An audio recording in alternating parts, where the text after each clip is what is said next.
reparations, my thoughts on reparations. And I've talked about it and I went back and forth on it. If you ask me the question, do you want reparations?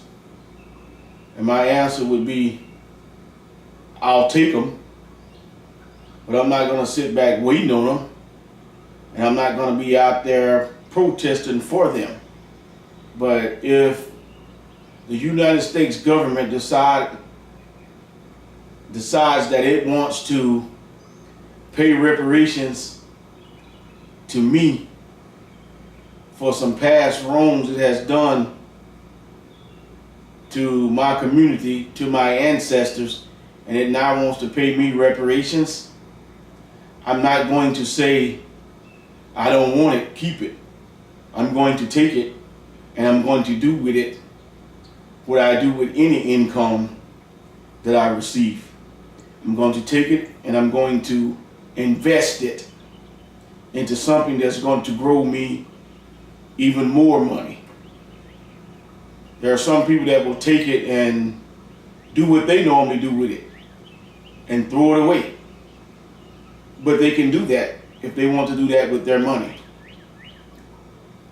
But most people, I think, are people that believe like I believe or think like I think will follow this here example. And this is the example when it comes to reparations, and you can also glean from this some other financial cues, some other financial things that can help you.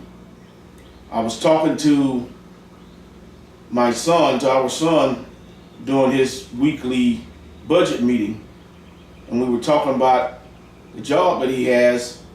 His employer, like most employers,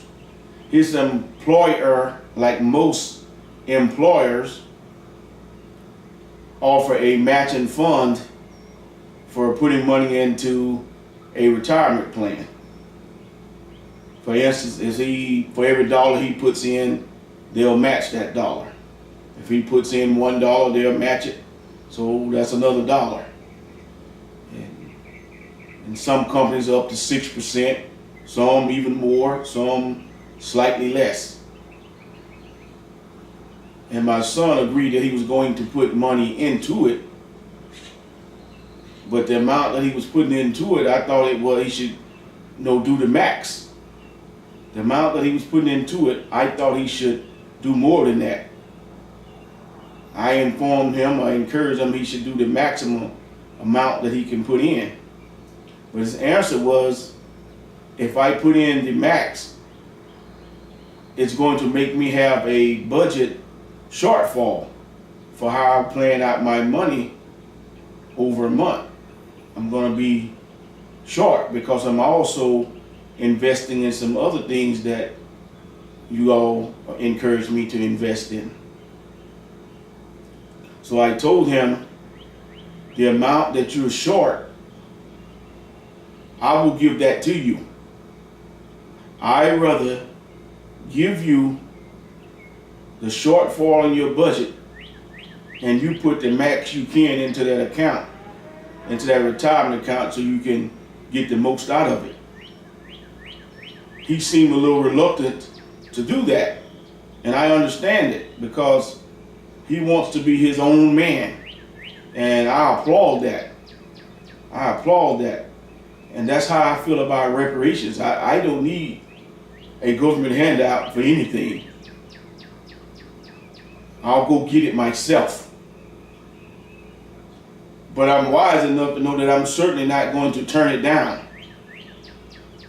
If the government offers me a free check and I examine it and there's no strings attached to it, if you ask me that question again, do you want reparations? I'll take them. I'm not going to go out there and ask for it. I'm not going to go protest for it. I'm not going to protest against it. But I'll take my check. Send me my check. I'll take it, and I'll do with it what needs to be done. So I encourage my son, the young man, put in the maximum amount. Mom and dad will cover whatever your budget shortfall is. Take this, what I'm trying to give you, Put the maximum amount of money into that retirement account so that your employer will match that. And I'll cover your budget shortfall.